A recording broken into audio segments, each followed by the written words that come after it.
Assalomu alaykum. Assalom. Texnologik ta'lim Familiya yozib Ravani va Muhayyo birinchi bosqich talabi 2452.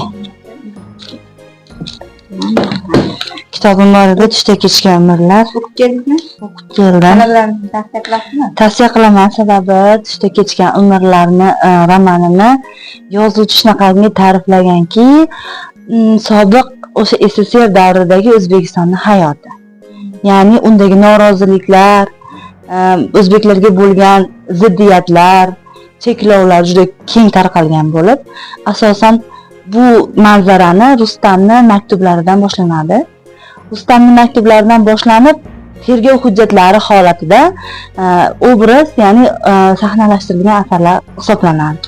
Bu tushda kechgan umrlarni kuz faslidan boshlanib, kuz faslidan tugagani ham ancha qayg'uga soladi. Sababi nima uchun bu kuz faslidan boshlanib, kuz faslidan tugadi deganda, o'sha o'tmishni, ya'ni o'sha 1991-92 yillardagi voqealarni qay darajadaligini, o'zbek xalqiga qanchalik zulm bo'lganligini keltirib chiqadi. Albatta tavsiya qilaman hammaga, o'quvchilarga, kitobxonlarga o'qinglar, tavsiya qilaman. Bu juda ham yaxshi asar.